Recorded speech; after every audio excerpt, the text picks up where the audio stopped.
satellites? A satellite represents a journey, information gathering, this journey around the Earth. Welcome to Satellite Haiku. I'm Milo. And I'm Sean. What were we just talking about? Oh, what were we just talking about?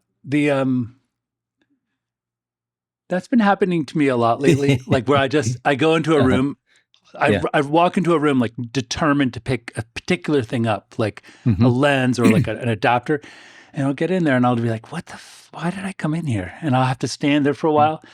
That's been my whole life. I don't know. Like this is a recent thing for you? It started when I started taking bupropion. At first, I felt like I would literally like take it, and my memory is like almost 92% visual. Like if I see what happened, that's what I remember. So I just can't see myself taking it. So I had to use one of those boxes. You know, those like old people boxes. Right. No, those are a good idea. Like I think anything you do that's sort of a automatic, like a routine. Yeah. Like your natural, I mean, it's just in the brain's nature to filter out those things, right? Like to not take up space with a thing that has become routine. That's the whole, that's your brain being efficient. Yeah, for sure. So, but the downside of that is like you're on autopilot for those things. And so then you don't remember. Like, I don't know if you've ever had the experience of being in the shower and like being halfway through the shower and then being like, did I wash my face? Or whatever. I'll go in a certain order in the shower, but once in a while, like something will sort of disrupt the routine of the shower. Like something will fall and I'll pick it up or whatever. And so then it's like, then I'm partway through and I'm like, wait a second. Was I about to wash my face when that happened? Or did I just finish washing my face when that happened? No, you know what I mean? Totally. Yeah. I've had that experience. But anyway, so so what's going on for me this morning, one of the things, so do you remember back when we would walk all the way to Film Forum from the bar, from Tribeca? We would watch these like European art films. I can't think of like one. Tarkovsky or whatever. Something like Tarkovsky. And a lot of, I don't know about now, but a lot of European. Or it would be like a revival of like Buster Keaton films or something. Exactly. Yeah, anyway. Yeah.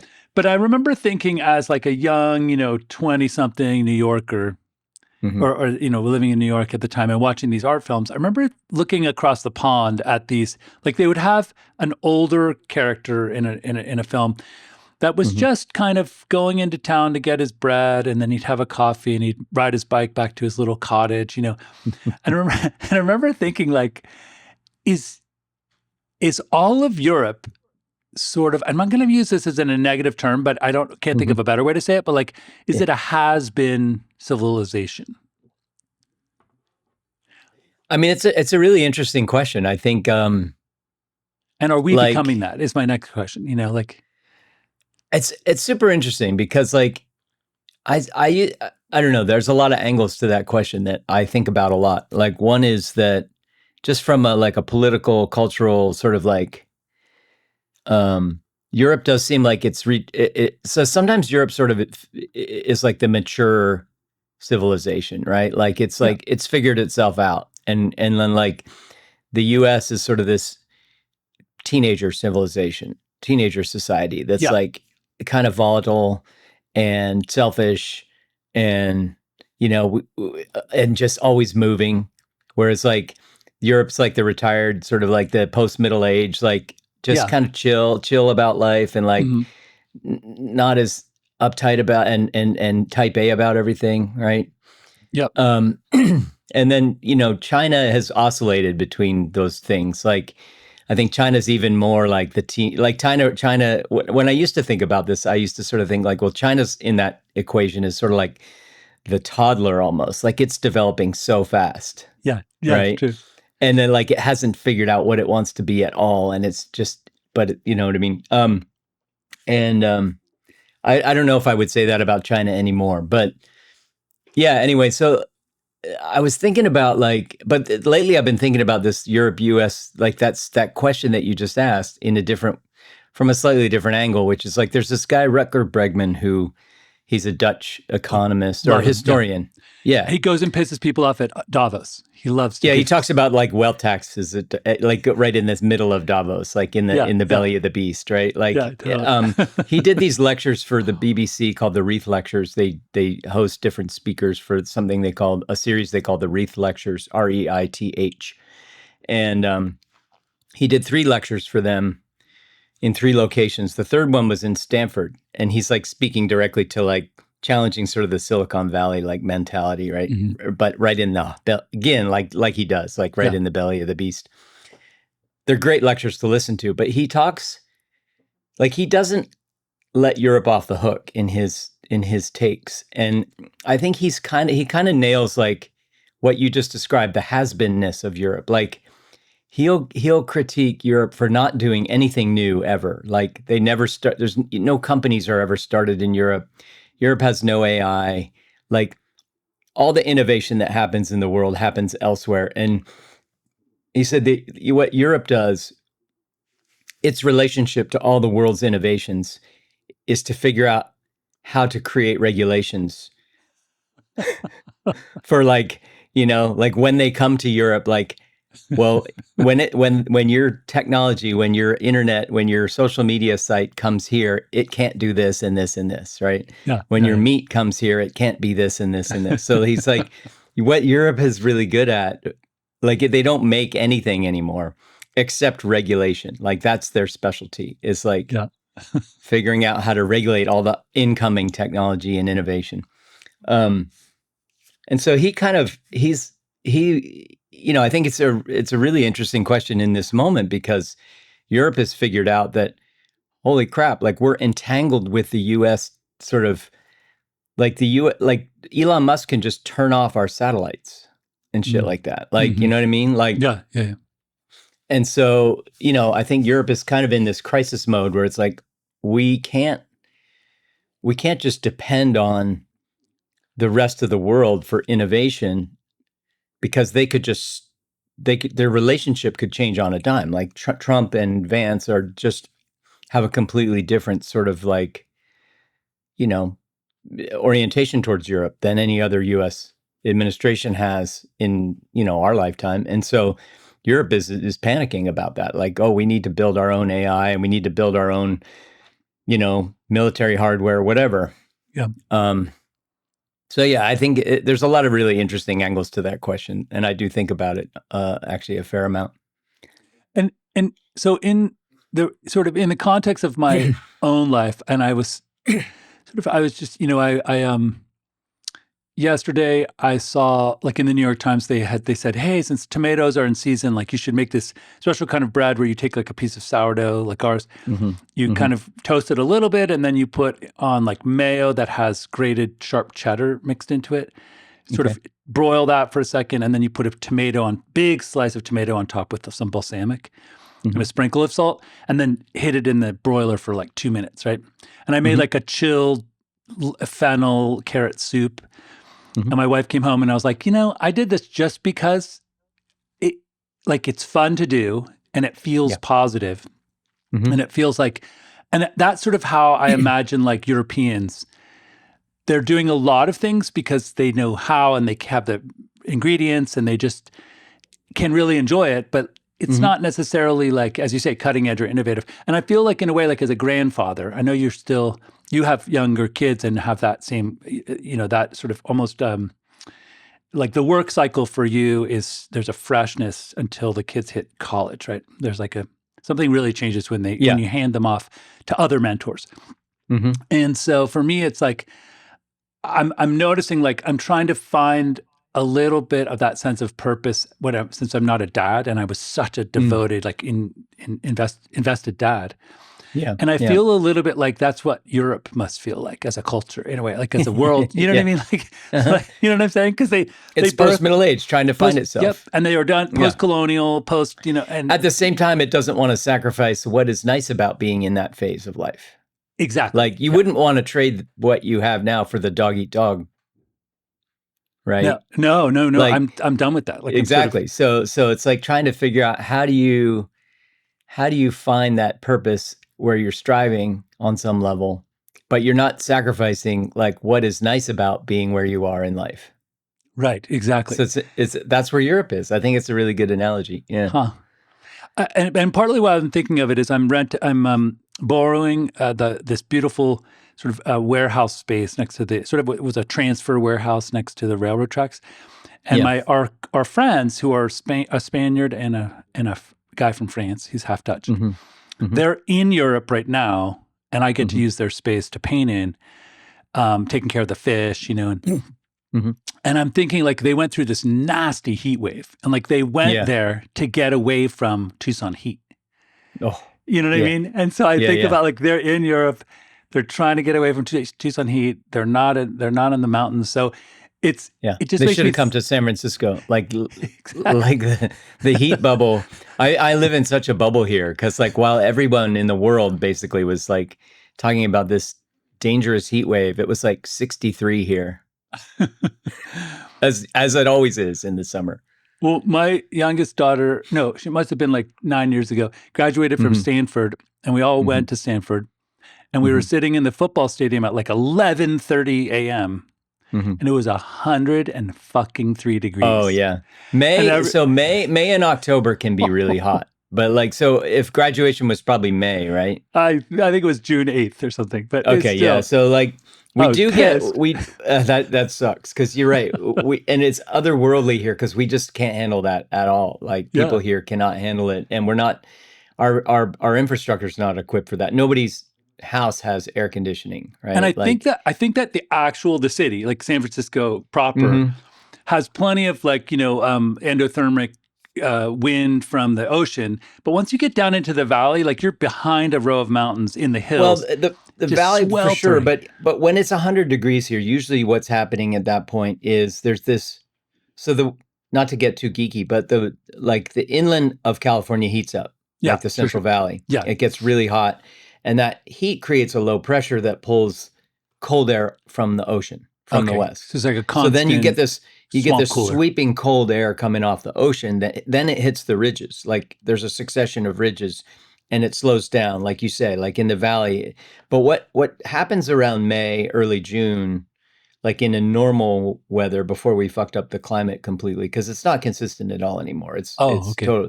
Now things are unpredictable. But what used to happen predictably was around May, and same thing in October, is that the Central Valley would heat up and the coast would be about the same. And you get this like complete stasis of like that dynamic would stop and everything would just heat up. And then you get like those 100-degree days, and it takes about like a week of those. You get like 4 or 5 days of those. And then something breaks, and then you just get this like massive fog front that will come in from the ocean that everybody is eager for at that point. Like, thank you. Yeah, thanks for the fog. But it takes about a week. I remember in Pennsylvania, like the mid-Atlantic in the summer, we'd have those like really muggy, like it was reliably, this is what would happen. You'd have a really muggy heat wave come in for 4 or 5 days, and it would be really humid and miserable, and we'd be working outside, right? But then there'd be a thunderstorm. And then everything would cool off for about 3 days, and it would get like incrementally warmer over those 3 or 4 days. And then you get back to like the hot and muggy again. Yeah, I do. And then 5 days later, you'd have another thunderstorm. Yeah. Right. Yeah. And even now I was looking at like one of the, the soccer matches, and the heat wave on that dumb, like state fair thing, or the 250 thing that nobody went to in Washington. And then they were talking about how hot it was. And at one point I looked at the Philadelphia weather, and I saw that it was like 100 degrees in Philadelphia. But the next day, like the forecast for that night was a thunderstorm, and the next day's forecasted high was like 83. And I was like, yeah, I totally remember that. Yeah, totally. That's what used to happen. It used to get up into the 90s, and then there'd be a thunderstorm, and then the next day would be 85, and it would be like, this is the most incredibly beautiful, perfect day ever. Yeah, have a little breeze. So those thunderstorms would just sort of wash away the heat. I saw someone mention, they said, hey, this is the time during that 250 thing in the heat dome. They're like, this is the time when we should all remember that the founding fathers chose to build the capital city on top of a swamp Like it's Yeah. so Yeah. humid, And actually, Yeah. truth be told, back then, like if you look Yeah. at like Simon Bolivar or Napoleon, or even anytime that cannons were a big deal, swamps were like the most defensible thing. Like London was Yeah. so defensible because you can't drag a cannon across a fucking swamp. It just sinks. Right. And the Good horse just point. gets stuck. So it's a Yeah. great place to put a city. Think about like Tenochtitlan, and they didn't even have to fight cannons. It's like the really old version of like the constant tension between safety and security and convenience, right? Like we run into that tension all the time. Like on the internet, you can make a website really secure, but then it becomes super inconvenient to use. You can make an airport, like boarding a plane could be incredibly like foolproof, no terrorists would, but like nobody would ever want that level of security because it would be so inconvenient. Right. So like this is like the old version. You build your city in a swamp and it's kind of inconvenient for the people who live there, but it's secure, right? It's going way back. We get that tension. It's true. I was thinking about the founding fathers since it was 4th of July last week, and I was remembering that these are things that make you feel like maybe we are living in a simulation. Like the fact that John Adams and Thomas Jefferson died on the same day. Oh, I didn't know that. And it was the 4th of July that they died. What? Yeah. So like, that's weird. Yeah. So you didn't know that? This is an amazing fun fact about our history. Like, so John Adams and Thomas Jefferson famously were just like rivals, right? They were bitter rivals, but weirdly kind of friends too. Like they wrote like angry letters back and forth to the end of their days. But they continued to write, like they didn't freeze each other out. And just political arguments back and forth. But they died on the same day, 4th of July. It was like 1791 or something. Like they both died literally the same day on the 4th of July, on Independence Day. Of natural causes, like of heart? Yeah. Oh, wow. Yeah. Just the fact that they both died on the same day at all. But the double fact that it was the 4th of July, it really does feel like one of those things that like, that's a simulation. Like that's not real. It's almost like the kid whose job it was to randomize dates and make things not look like they lined up in a pattern. Sort of, he got called away for another task, and he came back. Or and he just like decided like he wasn't going to do it for that. He was like, "This would be fun. Yeah, it'd be fun to kind of leave an Easter egg." Here's another one, like similar one, but much more recent. There are 2 Major League Baseball players named Max Muncy. They are maybe 10 or 12 years apart in age. They were both drafted by the Oakland A's to play third base for Oakland A's. They both played third base for Oakland A's at different times. Wow. Their names are Max Muncy. One plays for the Dodgers now, I think. Anyway, the older one. Their birthday is the same day. That's weird. They're both Major League Baseball players. They're not related to each other. They're born on the same day. They have the exact same name. They were both drafted by the same team to play the same position. That's really wild. There's too many sort of random data points that line up. That's a fucking simulation right there. Yeah, that's just too. Yeah, it's too. There's just no way. It's that whole like needle in a haystack bouncing along under the moon in the dirt. How are you going to find that shit? And they did like 15 times.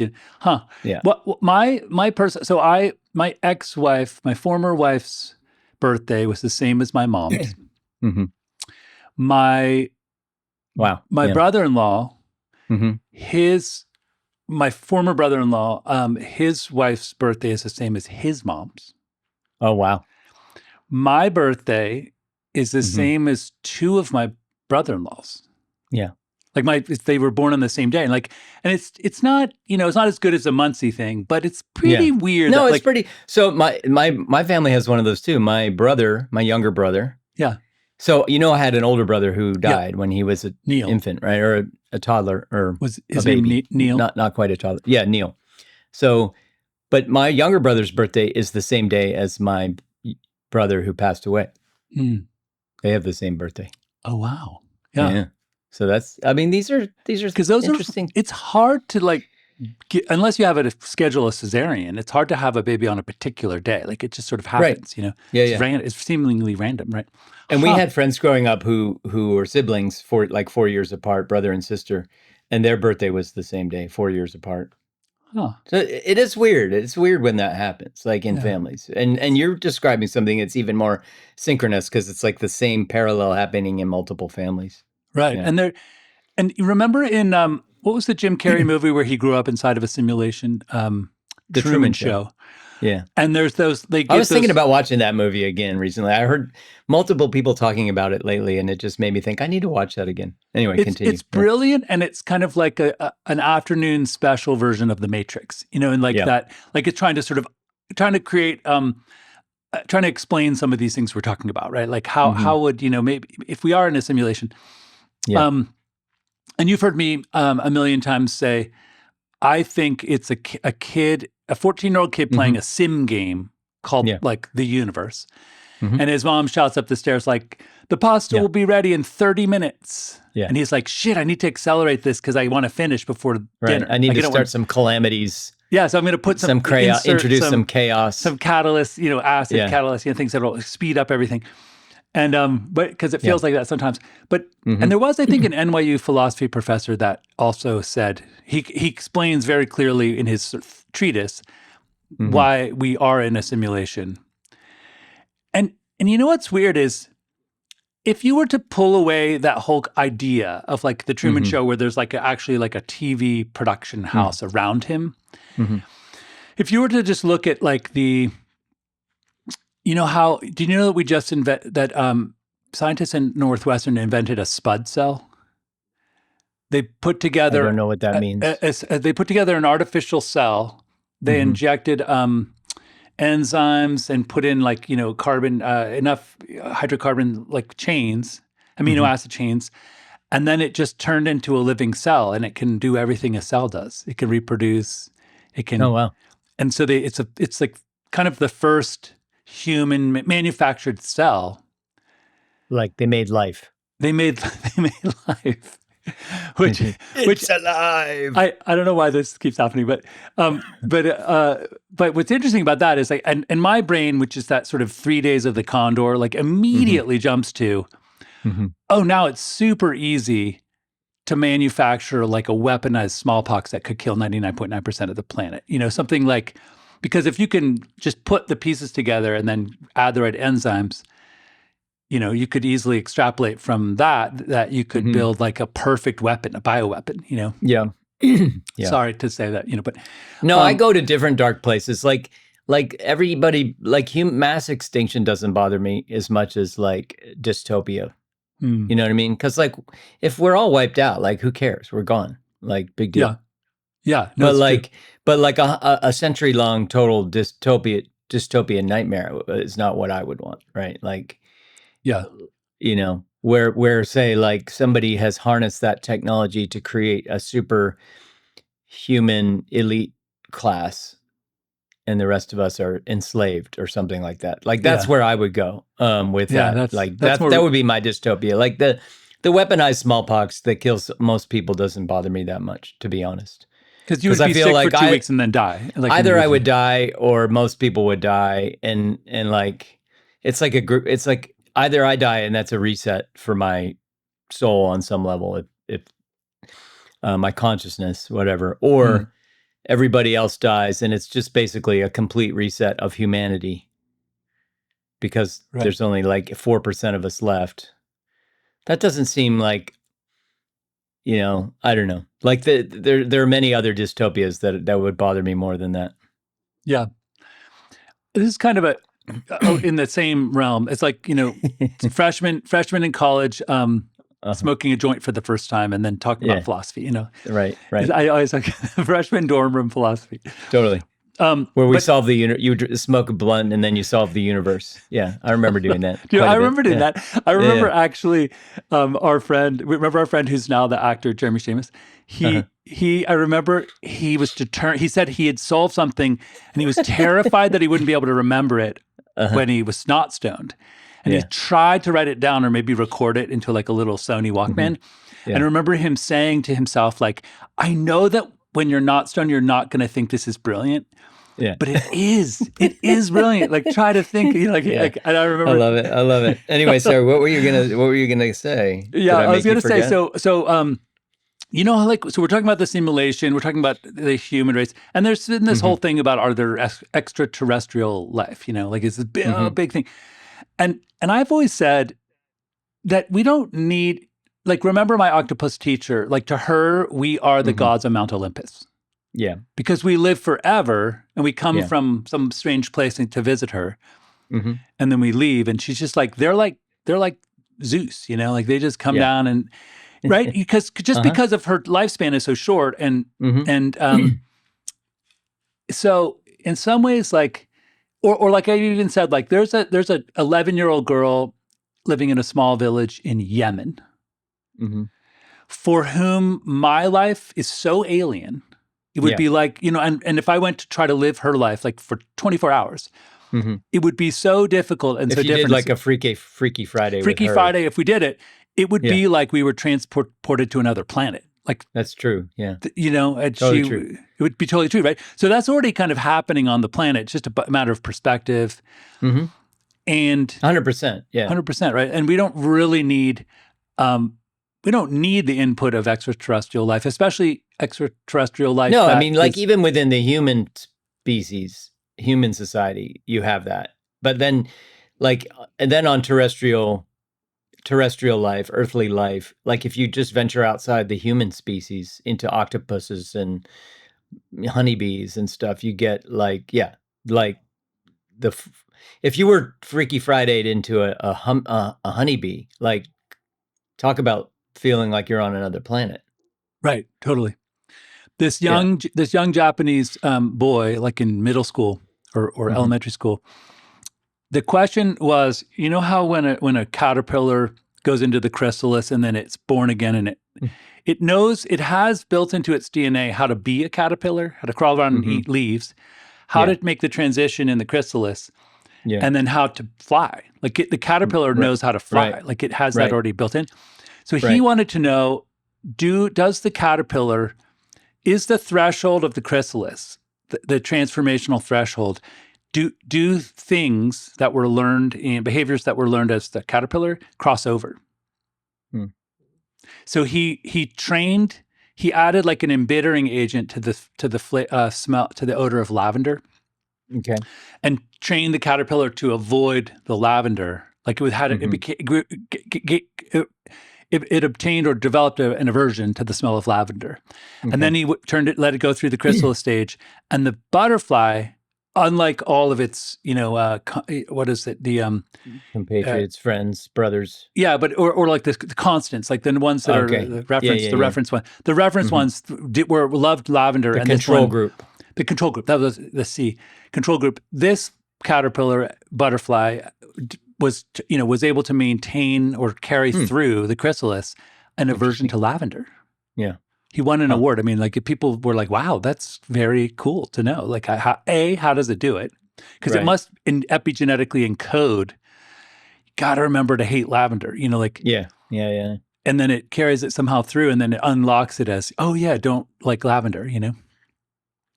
Interesting. Very interesting. So that what that kind of makes me think is, like, you mentioned, like, if I died in the in this, you know, smallpox attack, it would reset, right? It would reset something. It is possible that, you know, energy is neither created nor destroyed, and we're just reassembled in another complex being, and some things can come through, right? Yeah, absolutely. It's possible. Yeah. I don't know. I mean, that's like the whole past life thing, right? Like, that some people can swear they have little vestiges of their past life that reappear here and there. There's a, you know, right? I mean, I'm you know, in sort of the ayahuasca circles that I travel in sometimes, there's definitely quite a few people in that community who will attest to having been this or that in a past life. And I'm always, like, very, like, I mean, I'm not, I don't roll my eyes. I'll say that. But I also sort of feel like I'm sure you believe that, right? Like, I don't really, it's one of those sort of areas where I go, maybe, right? Like, that's my point of view on it. Like, maybe that person was that in a past life, and their own sort of, sort of testimony that they lived this or that past life sort of doesn't convince me either way. It's kind of like, well, we can all have false memories and we can all, like that's a thing. And, but we can also have weirdly repressed memories, and existence is weird and mostly unknown to us. Like there's mostly what we understand of existence is obviously like the slice of reality that we are pretty that we have locked down in terms of our understanding is very small compared to how much of reality is reality, right? So like there could totally be past lives, and yeah. And I guess I kind of just don't buy any one person's particular story about it, but it doesn't make me, I'm not skeptical necessarily about the whole possibility of that being a thing. Yeah, my theory on it is, you know how Swedenborg talked about inherited tendencies toward good or evil? Mm-hmm. I always would look at it as, we genetically, we are a signal that's, we keep combining sets of genes and then forward through time and space. Mm-hmm. And what can be brought with us is epigenetics. So, those sort of crude things, survival mechanisms, like, we're going through a famine, so pack on calories, and, that causes, when you don't have a famine, you get diabetes, right? Right. Or the example of the ice storm in Quebec, where the children that were in utero during that really high cortisol, high adrenaline time have a much higher incidence of depression, autoimmune disease, obesity. Those were survival genes that they flicked on in in utero. Mm-hmm. So I feel like there's like a crude set of signals that can come through, but not a lot of like nuance. Not like we talk about how it's amazing that throughout our life we are able to maintain our personality. Mm-hmm. Like that it's much more consistent and durable than I would have thought. I wouldn't even express it that way necessarily. I would say that because your personality can change, and we've seen that happen with a lot of people. Sure. But if you talk to any of those people, they wouldn't understand their self to have changed. Like there's a self that exists somewhere below somewhere beneath, like more fundamental than personality. Interesting, yeah. This is what's totally fascinating to me. It's like your beliefs can change, your preferences can change. Because if you describe, like, what is personality? Personality is like your values and your introversion versus extroversion, like your sort of like your nature, your social nature, like all the things. Like if you had to sort of describe any person's personality or your own, yeah, those would be your things, right? Your tastes, like if you imagine a dating your values, your beliefs. You imagine a dating app, and you're trying to, with the list of things, you're trying to tell other people, this is who I am, your what I sense like of to humor, do. right? All that stuff. But then what's interesting is every single one of those things can change, like literally every single one, and they can change dramatically. Like you could have like for most people, you would change incrementally over time, some of those things, right? But somebody who has a stroke or who suddenly has a condition where they're like, there was a This American Life episode that's totally fascinating. I'll have to put it in the show notes. It's about testosterone. And this guy on that show, on that episode, one of the segments on that episode is he just loses his testosterone, not like 100%. Like he has some condition that just like drops his testosterone to zero. And it becomes clear how much of what you consider personality comes from your hormones. Right. Yeah, for sure. And so it's like everything he was interested in, all of his interests disappeared. Everything at one point he was just talking about like he was like, I have no ability to sort of like, I have no internally driven sense of what's better or worse than anything else. Like everything just like there's a flatness to the world now that there wasn't before. And my own interest in things is complete. Like I don't have a preference for any one thing versus another thing. Like he was kind of just talking about, he was trying to describe a sort of the flatness of everything without testosterone. And then at one point he had this really interesting way of describing it. He goes, sometimes I think this is how God must see the world. I was like, whoa, that's kind of a crazy insight. Yeah. Like everything is just as good and valuable as everything else. Right. But no more, no less.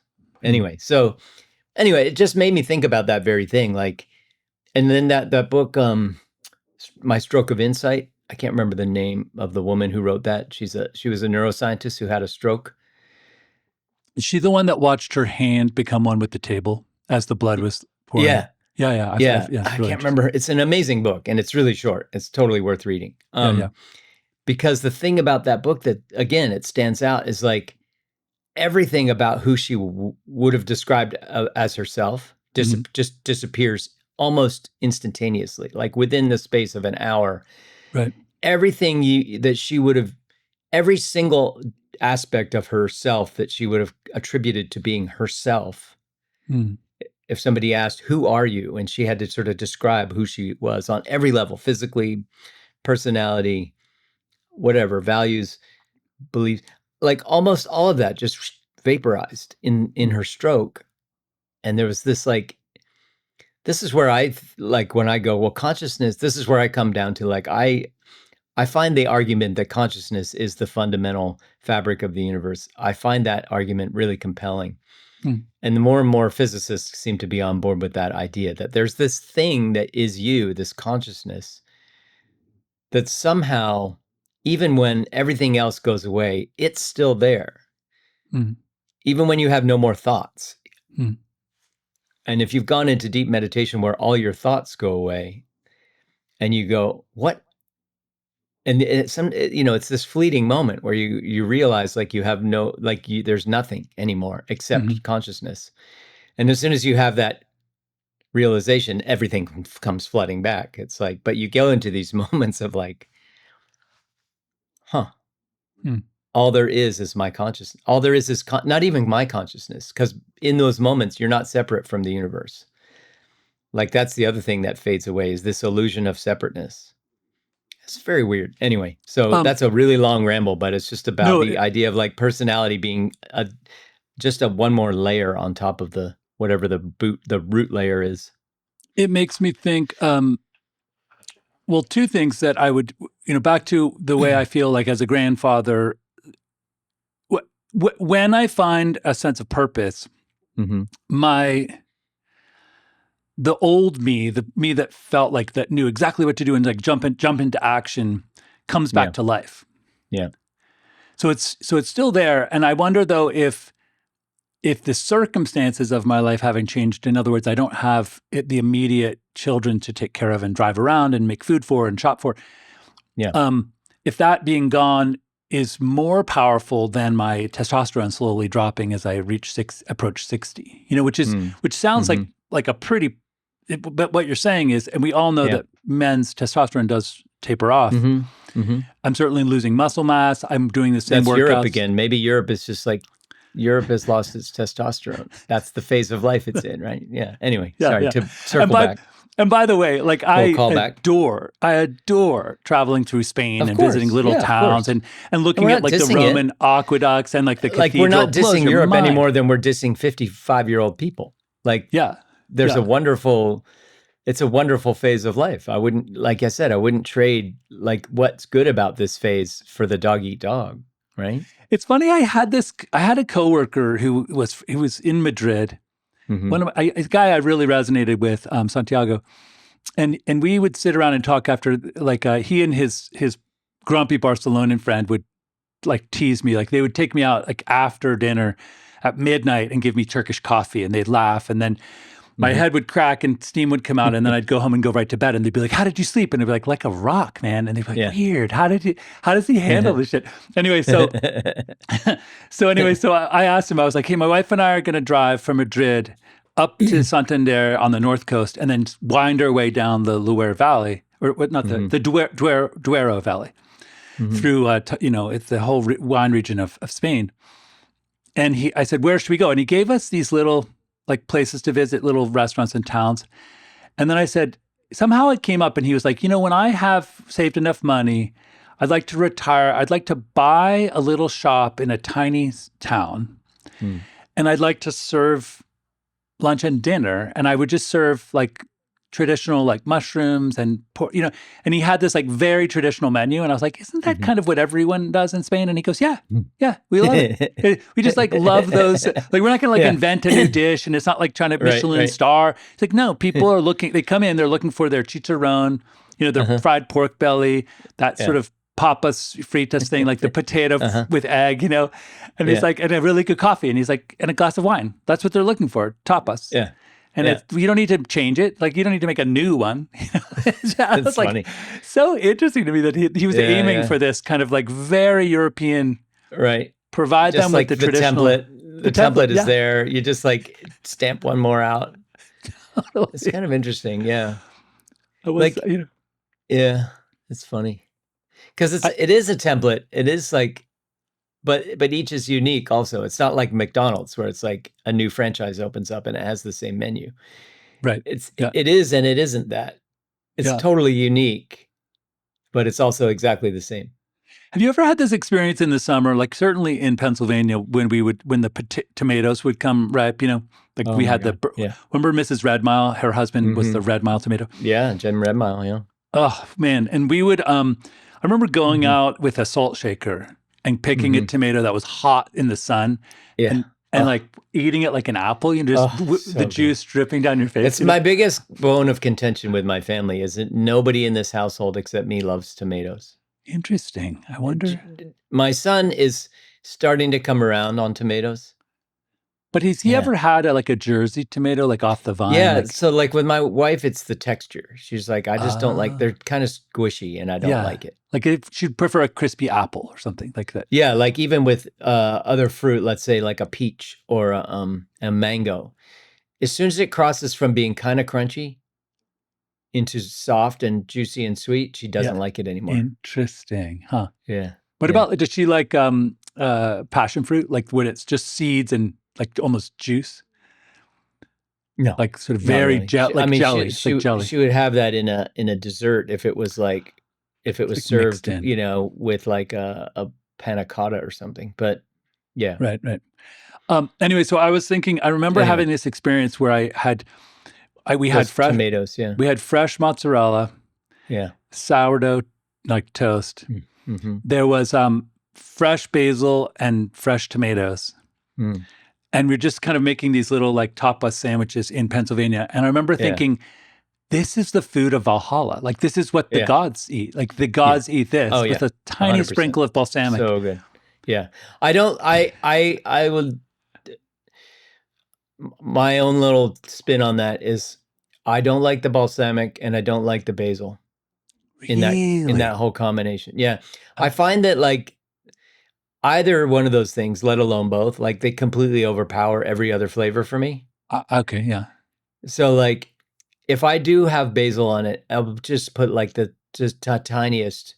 Because whenever anybody makes those things for me, they'll put like a whole leaf of basil on that sandwich. It's very common. And then they'll drizzle the balsamic, and then all I can taste is basil and balsamic in that situation. Interesting. Yeah. Because the other flavors are very subtle. It's true. They're like, with 10, 15% of the power of those two things. It's true. So I do olive oil, salt, pepper, tomato, and the fresh mozzarella on a piece of bread. Oh, and with the homemade bread that we make, like the sourdough, I eat that so many times in the summer, what we just described. But the thing about, I don't know about there, but the thing that has been the case for the last, I would say 10 years at least, is that tomatoes don't arrive until August now. No, it's true.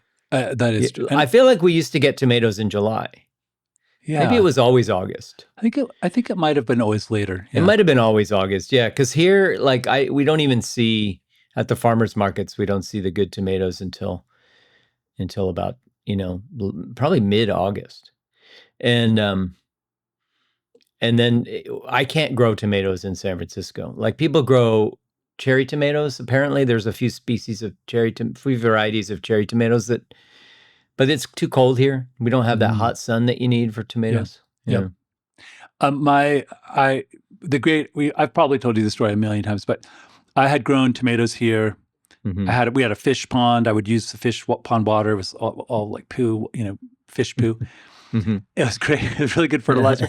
And they were Yeah. inside of like a chicken coop kind of thing, you know, Yeah. and I had Yeah, yeah. stapled the chicken coop to the back fence, which was wood, back Mhm. fence.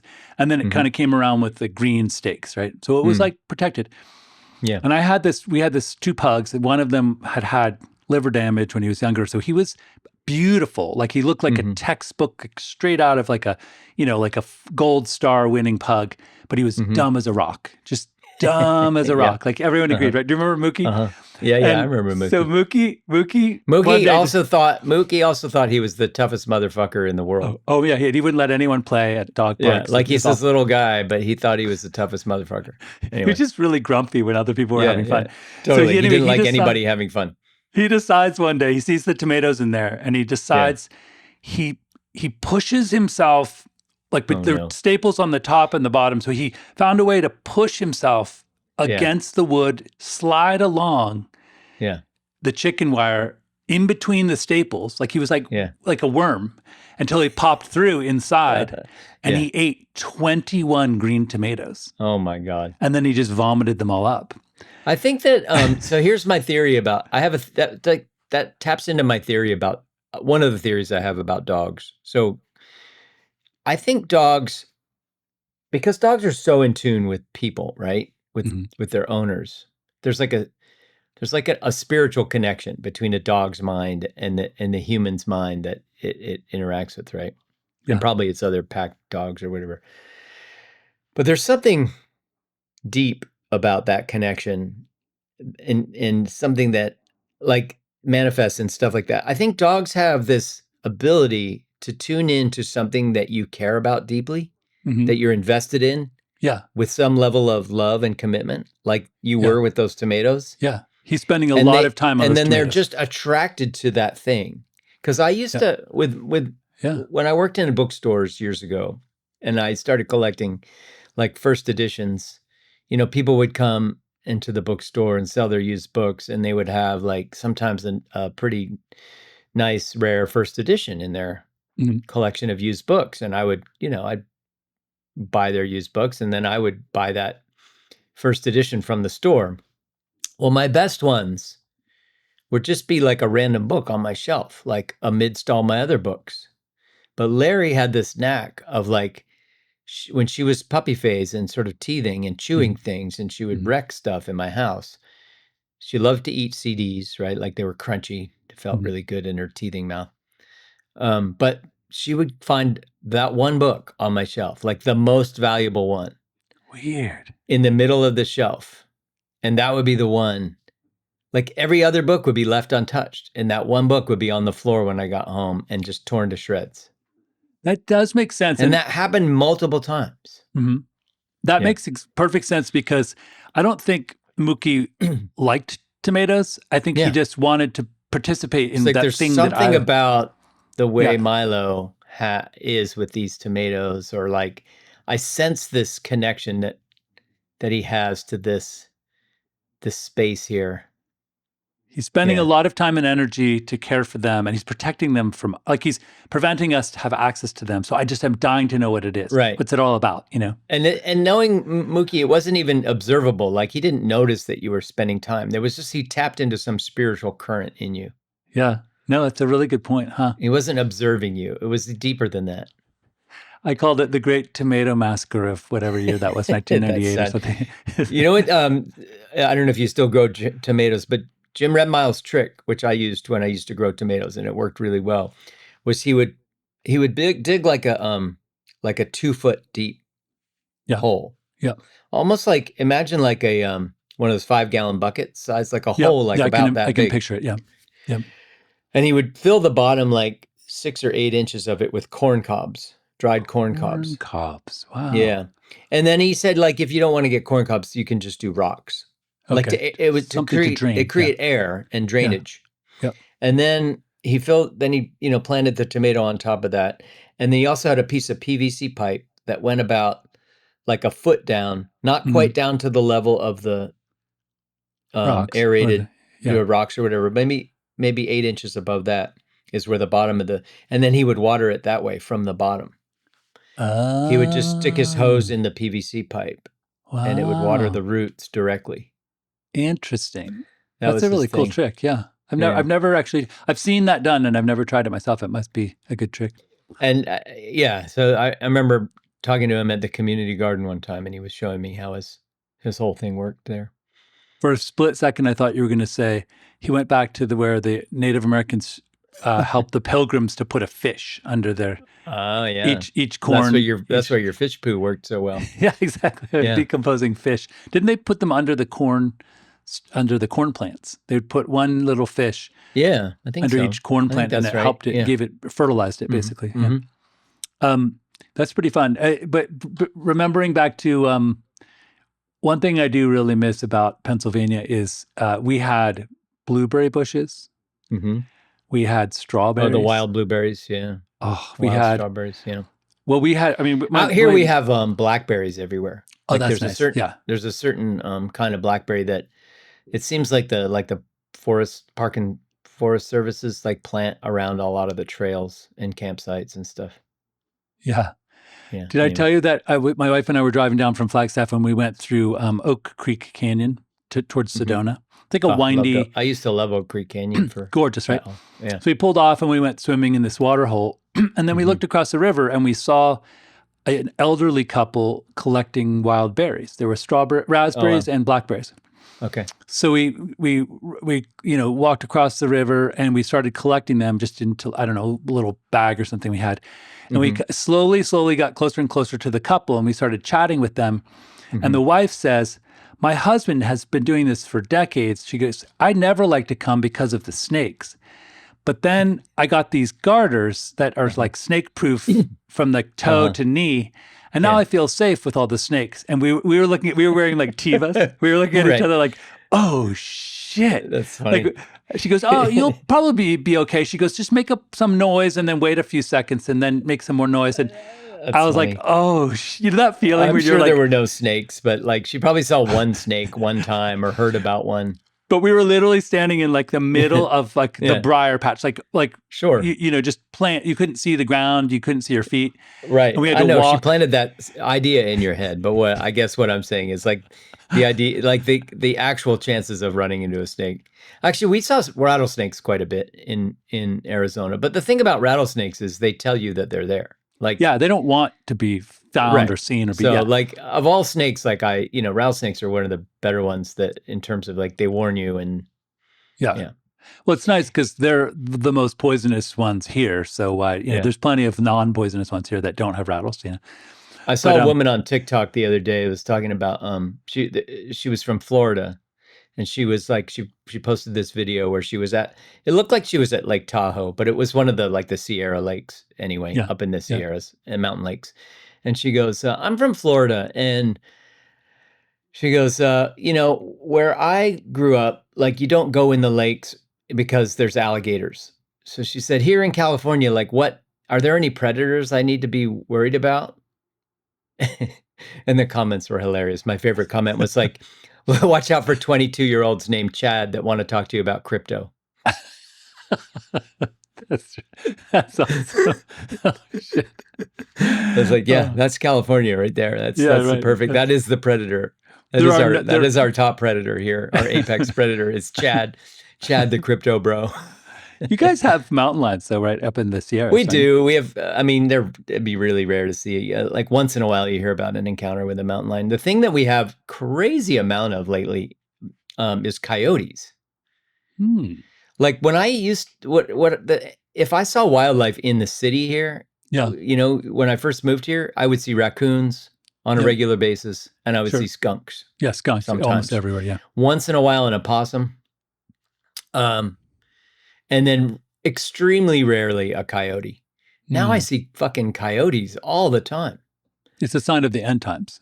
I think so. Yeah. There was a den of them that was discovered not too far from my house here, and because people's dogs kept getting, like, people would be walking their dogs and then the coyotes would attack their, anyway. So there's just like there's so many coyotes now in San Francisco. In Tucson, they can run, like, for instance, in remember Reed Park, which was like way far away from the river, like 5 miles away. Yeah. But there's an arroyo wash a drainage wash that runs, under roads, through pipes, and it's big. It's like, you could drive a car through it. So the coyotes come up from the river, they run all the way through Arroyo Chico, and then they go hunting in the neighborhoods around Reed Park for cats. Yeah, yeah. Like they just eat all the cats. People see them, steal them. Well, I had a cat that would like to lie on the front doormat under the light. It looked, I used to call, I'd say for the coyotes running by, it almost looked like a dim sum bar. like there's a light coming down and it's sitting on this little pad. Anyway, so I watched them once. It's like a restaurant for coyotes. Yeah. Totally, through the door. And they came, so we had a tree that was, maybe like 3 meters away. Yeah. It was up on the porch next to the front door, and the coyotes came running up the steps at it. And it did like a scary thing, like a hiss, and it bolted left past the coyotes and went up the tree. And I remember thinking, oh, okay, so it's not like it can protect itself. In other words, the coyotes didn't get my cat, and they were getting a lot of cats, It was cool to watch. I mean, this cat had been on the streets. I mean, cats are, they're strong. They're smart. Pretty amazing, yeah. They're fast, really fast. They're fast. They can jump high. They can protect themselves with the scratches, scratching and really fast. Yeah. Yeah. Oh. Should we call it? Coyotes. It's about an hour. We can totally call it. We can tell it. I had thought of the perfect first world problem, and now I can't remember it. So we can. I wrote one down. I mean, I didn't write one down. I had one that I thought of that was like the perfect one also, and it was like a week ago, and I thought, oh, I should write this down because it would be a good one, but I can't think of one, which is probably a good sign. It's great that's a sign of maturity or something, or some kind of like level setting. My family is home. Like this is a little bit of a first world problem for them. Like they're all experiencing jet lag, and it's kind of hilarious. Like I woke up yesterday and my daughter was like, so yesterday, the previous night, she couldn't fall asleep. Like she was up at like 1 a.m, right? And then I came out into the living room the next morning, and she was completely passed out on the couch, like, and unwakeable, right? And then my son came out of his room this morning after kind of a fitful night. And he's a guy who doesn't need that much sleep. Like he wakes up early, he goes, whatever. But like he was seemed groggy and kind of grumpy, and I made him some breakfast because I was like, I'll make you breakfast, whatever. He was hungry. 5 minutes later, I go back into the living room, and he's also completely passed out on the couch. So yeah, it's funny. I've flown multiple places in Europe, and then also to New Zealand. But so I've had, I had jet lag in Europe, but the worst jet lag I ever had in my entire life that I wanted to vomit, maybe did vomit.